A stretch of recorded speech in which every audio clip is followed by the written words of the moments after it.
Black Clover's first movie, Sword of the Wizard King, is set to release in theaters and on Netflix March 31st, 2023. We've gotten 2 trailers, and with Jump Festa airing last week, we got loads of information on the film, with the mention that 4 of the former Wizard Kings will appear. We've gotten things like bio pages for each of these 4 Wizard Kings that I will go over for the movie. But with all the information so far, I think I've been able to piece together a lot of things for the movie. I literally spent all morning researching the names of each of these Wizard Kings and attaching them to fairy tales or historical figures that Tabata likely referenced for the story, like he does for so many other things in Black Clover. I am so hyped for this film. We are less than 4 months away now. I know that might seem like a lot of time, but in terms of our real life timeline, we are closer to seeing the movie than we were to the chapter of Asta meeting Ryu being released. If you haven't seen the first 2 trailers of the movie, I'll drop the links to them either in the description or a pinned comment for you to watch. They are less than a minute apiece, so they are quick watches. With that being said, let's get into everything we know about the past 4 Wizard Kings. Keep in mind that this movie is canon. It's under Tabata's supervision. It's a story that Tabata wanted to put in the manga, but he just did not have the time to put it in,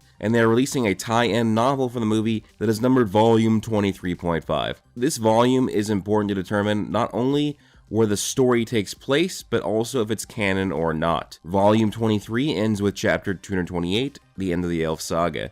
Volume 24 begins with chapter 229, the start of the Spade Saga. The entire 6-month time skip happens between these volumes, hence the number of volume 23.5 for the movie tie-in, because it takes place between those volumes. Remember that volumes are the primary canon of Black Clover, because it is the volumes that have the corrections to the released weekly chapters in it. First, let's go over the synopsis of the film. Translations provided by Knight Baron. As Asta keeps gaining merit on his way to becoming the Wizard King, the previous Wizard King Konrad, who had been feared as evil and sealed away, along with 3 previous Wizard Kings appear, having been revived by the Imperial Sword. Their goal is to destroy the Clover Kingdom. This leads us right into the first former Wizard King we'll discuss, Konrad Leto, who seems to be the most prominent Wizard King featured in the movie. Makes sense because he wields the Imperial Sword, which matches the film's title of Sword of the Wizard King. But this synopsis matches what we see in the first trailer of the film, as we see the evil Wizard King, Konrad, sealed in Julius's time magic, with the Imperial Sword impaled into the ground in front of him. Let's read Konrad Leto's bio. Julius's predecessor, the Magic Emperor. He was respected by the citizens of the Clover Kingdom, but suddenly rebelled against the Clover Kingdom. Now, I have a couple of theories for how Konrad became unsealed. 1.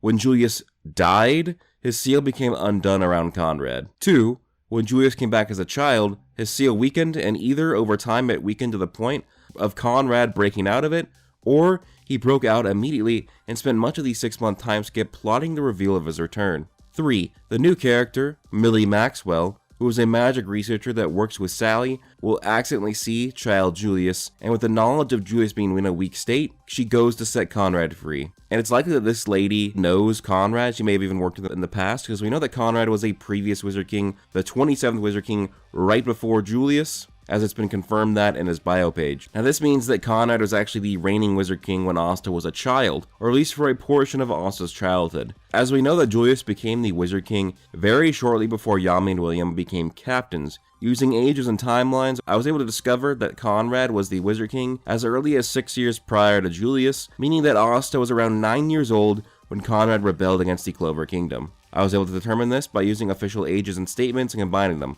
We know that William Vengeance joined the Golden Dawn when he was around 15. He met Yami shortly after he joined, and Yami is 2 years older than William, which means at this point, when they meet, Yami was around 17 years of age, roughly. Yami then states that after a few years, he would become a vice captain alongside William, and Julius would be anointed the Wizard King. That same time, William and Yami would then be granted a captain rank and attain their own squads. Since Rill was the youngest brigade captain ever at 19, this would have to mean that William was named captain at the age of 20 at the earliest, making Yami 22 when he was a captain, thus making Konrad's rebellion around 6 years prior to Asta receiving his grimoire, because Yami is 28 when Asta meets him. We don't actually know about Konrad's power. In the trailers, he's confronted by the captains and then stabs the Imperial Sword into the ground, creating a massive blast of energy. Interesting to note is that Konrad has these magical keys that he just inserts into the air. This has made me wonder if he has key magic or not, or if these are just magic items he's using. But my theory is that Konrad is related to the Kira family. I believe he looks related to Damnatio. Maybe he's a descendant of a Kira who married into the Leto family. If he has a similar inheritance of power, where Damnatio has scale magic and he can create scales, and has a power set based on balancing order, then maybe Konrad has key magic, and these keys on his person are things that he creates in order to access or unlock things. These keys are not shown on his person in the opening of the second trailer. They are also not shown on his person when he is sealed in the first trailer. This actually makes sense because it's stated in the Black Clover light novels that those who are trapped by Julius and his time magic have their power nullified. So if key magic were his innate attribute, it would be nullified and therefore disappear while in Julius' spell. But also I noticed in the first trailer that Konrad actually makes the keys appear out of nowhere, basically all but confirming that he has key magic. This means he likely also makes this keychain around his waist to hold the keys as well. Now it's stated that Konrad used the Imperial Sword to revive 3 other former Wizard Kings. I wonder if the sword just amps his power and he used key magic to open a door to the underworld and pulled them out, or if that is one of the inherent powers of the sword. I thought it was interesting that the Imperial Sword has the Clover design on it. It's something similar to the Clover design on the Demon Destroyer Sword, which makes me think it's possible that the Imperial Sword may have belonged to Licht or one of Licht's ancestors. That it may have been a part of that pact between the humans and the elves, where the elves placed the key to the Shadow Palace in the Clover Castle. Maybe during that, they also gave the humans the sword as an act of good faith. Or upon Licht's death, the Imperial Sword was taken by the humans or wound up in the Clover Kingdom possession. Speaking of the Shadow Palace, maybe that's how Konrad brings back these former Wizard Kings. He pairs the power of the Imperial Sword with his key magic, opens the Shadow Palace, and then summons what he wants from the underworld, the souls of the Wizard Kings, or their bodies too. But before we talk about the Wizard Kings he revived, I actually went into a deep dive on Konrad. Konrad means bold counselor in German, and Leto means hidden or forgotten in Greek. Yeah, I think Tabata did a great job with that name. Tabata also loves blending in fairy tales into Black Clover, and I think the possible fairy tale he's referencing for Konrad will be the story The King of the Golden Mountain. This fairy tale features a king who gains a very powerful sword, is betrayed by his royal court, and kills them all, and then retakes his throne of the Golden Mountain, which makes me think of the Imperial Sword and the large mountain the Clover capital stands upon. Be on the lookout for Konrad being an absolute menace in terms of power levels. As in the trailer, it shows that Asta is forced into using a higher level of his black form than we've seen, as he has extra marks on his face, and he has his devil arm while in this form. So it seems he may have accessed a form lesser than his partial devil union or superior to his berserk form, but it's really just speculation. It does seem that he can use multiple magic types at once though. As in the latest trailer, he used fire and seemingly air or wind at the same time. While many people have stated that he has many grimoires as well, that's because of this scene right here in the trailer. These don't actually look like grimoires if you look close though. They're shaped different. It makes me think that there's some sort of doors that he can open using his key magic. People are also wondering if Konrad is related to Sekira as well, as key magic would be a related magic type to sealing magic, and they do look alike. They have similar faces, and they have those similar red-colored eyes. So I think that he is probably going to get a piece of everyone in this movie. It really does seem like the movie starts with him being confronted by Yami, Nozel, Kaiser, and Fugolion. And man, if Konrad bodies all 4 of those at once to start the movie, that's going to be pretty exciting to see. But I wouldn't be surprised if the battle starts with the captains and the major characters spread out. They gang up on the 4 Wizard Kings, and as the Wizard Kings fall one by one, eventually Konrad becomes overwhelmed by the growing masses. Now it is stated that Konrad, he actually rebelled against the Clover Kingdom. We have to remember though, the Clover Kingdom is not necessarily a good kingdom. It is a very classist and racist society, and the Magic Knights were a terrible organization that killed commoners. Remember, even a vice captain like Xerxes was straight up just gonna kill a granny in the streets, and that's in a post-Julius Magic Knight society where he had partially reformed them. So this could mean that, yeah, Konrad was just straight up a dick and is going to be evil because, you know, that's the Clover Kingdom's not a great, morally great kingdom. Or it could be that Konrad rebelled against the Clover Kingdom for that very reason, because of the corruption. Or maybe he found out Julius' secret and maybe he was framed for rebelling against the kingdom and Lucius covered it up with his time magic and his brainwashing soul magic. Introducing the other Wizard Kings, we have Edward Avalache, the 20th Wizard King, Jester Garandros, the 16th Wizard King, and the 11th Wizard King, Princia Funny Bunny. Keep in mind that each of these Wizard Kings are from an entirely separate era and all likely lived apart from each other. The first Wizard King, Lumiere, appeared around 500 years ago. Julius is the current Wizard King and he's the 28th. If you do the math, then the average reign of a Wizard King is less than 20 years, around 18 or 19 years per term. This makes sense. Wizard King is a power and merit-based position, so it likely takes time to actually acquire that position, as Julius didn't even attain it until he's around 36 years old. This would mean that by the time they're in their 50s, which is 18 or 19 years after they start, they're likely getting weaker, or the young blood they foster eventually surpasses them. And also, the longer they live and have the position of the Wizard King, the more likely that they are going to have to die fighting a strong opponent, or there's going to be a target on their back because they're the Wizard King. I'll be discussing any interesting things I find about these characters, especially if I can fit them into a fairy tale, because Tabata loves to do that. Noelle is the Ugly Duckling, Charmy is Red Riding Hood, Aust is King Thrushbeard, etc. But first, let's talk about Edward Avalache. Edward Avalache, or I've seen Avalache, which I've seen some reports call it, is the name of the 20th Wizard King, which means that he was the Wizard King over 100 years before Aust and Yuno were dropped off at the church in Hajj. His official bio says, one of the former Wizard Kings, he was a priest of a church, and it was a person who was relied on and adored by the people. Considering his name is either Avalache, one letter removed from avalanche, or it is straight up just avalanche, I've seen some people say that, paired with his frost blue wardrobe and white hair, I immediately thought of snow magic for him, and this was seemingly confirmed in the trailer thanks to his white aura and the specks of snow floating around him. I also found it interesting that Edward was a priest and he's old. Does this mean he was a Wizard King that retired to priesthood, similar to Teresa, who was a Magic Knight then retired to sisterhood? Or was he a priest who became a Magic Knight and rose to Wizard King? Or did he just do both at the same time? I think him being a priest is going to be an interesting addition to his character for the movie. I couldn't find a fairy tale to connect him to, but I did find a possible historical figure, Saint Edward the Confessor.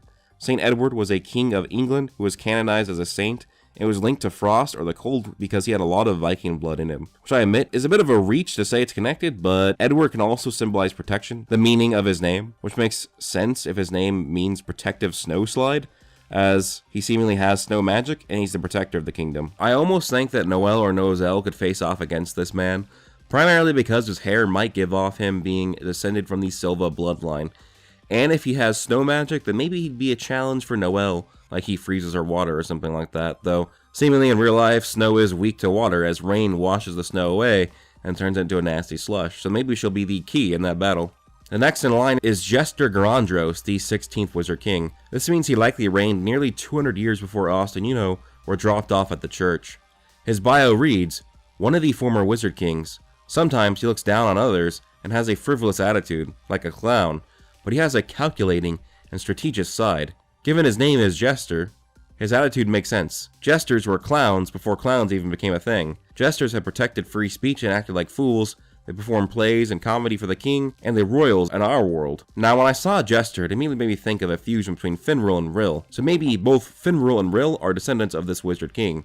Considering both Finral and Rill are nobles, and it might not be that crazy that there was a lot of mixing between the Garandros, Bois Mortier, the ruler cases of the Vauds. This made me think that his power might be similar to both spatial magic and paint magic. It really got me thinking. Now, there's only one new grimoire revealed in the promo material, and due to its design, it makes me think that it most likely belongs to Jester. The chessboard on the cover makes it seem like this must be the case. There's even a modified version of chess called Jester Chess, and chess is heavily tied to one of the most infamous fairy tales of all time, Alice in Wonderland. In the second novel of the original story, Through the Looking Glass, Alice traverses through a mirror into a different world and has to play a massive game of chess. Her and all the characters that she meets are just different pieces of this world-sized match. This makes me think that this could be the inspiration for Jester, taking in aspects of Finral and Rill's magic. He creates a space where games are played, maybe even chess, similar to the priest of the Seabed Temple's game magic, but way more powerful. Summoning his opponents into these parallel worlds he creates. There's a point in the trailer where it seems like Yuno may have been sucked into a different world, as he's in a weird world where there are a bunch of floating square bricks around. This means that Dorothy could be a good matchup for Jester, and we do know that she will appear in the film. Her movie designs were on the table at Jump Festa, so we may get a World of Dreams versus a World of Games battle going on between Dorothy and Jester. The final Wizard King to talk about is Princia Funny Bunny, the 11th Wizard King. Her reign would be roughly 300 years prior to Austin, being dropped off of the church. Her bio reads, one of the former Wizard Kings, a mighty warrior who boasts one of the best fighting abilities among the magic emperors of all time. People feared her because of her strength. Now I actually researched her name, immediately found a fairy tale that fit her, and thought of a power that likely fit that fairy tale as well. I don't think this can be a coincidence, but there's a fairy tale called The Rabbit Prince and the Princess Who Could Not Laugh. It's essentially about a princess who could never smile or laugh, and whoever could end up force her to smile or laugh would win her hand in marriage. Considering she is a wizard king, and her name is Princia, which translates to queen or princess in many other languages, and her last name is Funny Bunny, or maybe that's her nickname. But tying to the tale of the Rabbit Prince, rabbits and bunnies are the same thing, and the princess who never laughed, you laugh when something is funny, usually, and seeing as Princia doesn't display a single emotion on her face during the trailers or promotional material, Tabata must have referenced this fairy tale for her. And I believe Tabata will make it something like she's pretty much an unbeatable character, but she can be beaten if someone makes her smile or laugh. So let me know down below, who do you think is the odds-on favorite to make Princia laugh or smile? But I love her design, and the sword on her hip paired with her bio statement makes me think that she's going to be a menacing fighter, kind of like if Mariana was a swordsman. I wouldn't be surprised if Yami and Charlotte fight her, as they both have swords as well. And if what I'm thinking would be correct, it might be that Princia was cursed by Magicula, or a curse mage, and her anti-laughing or anti-smiling is a curse-based thing. That's actually how it is in some of the versions of the fairy tale. A witch cursed the princess to be like that. Well then, maybe Charlotte can test some of her anti-curse spells against Princia in the movie. It makes sense, both narratively and as a way for them to promote the eventual return of the anime. Well, that's everything that we know about these 4 Wizard Kings so far, with some of my theories mixed in there. As you can probably tell, I'm incredibly hyped for this movie. I'm gonna have a gathering with my girlfriend and friends to watch the movie together, and I'm probably gonna watch it like 3 times in one day, and I cannot wait to make videos on the movie. The movie has its own folder in my Google Docs that already has over 10 video ideas for the movie that I can make when it comes out, and that list will probably only expand when the movie finally drops on March 31st. Like the video if you did enjoy, and please subscribe and turn on notifications. Join my Discord and follow me on Twitter. Links down below. Thank you guys so much for all support. Peace out.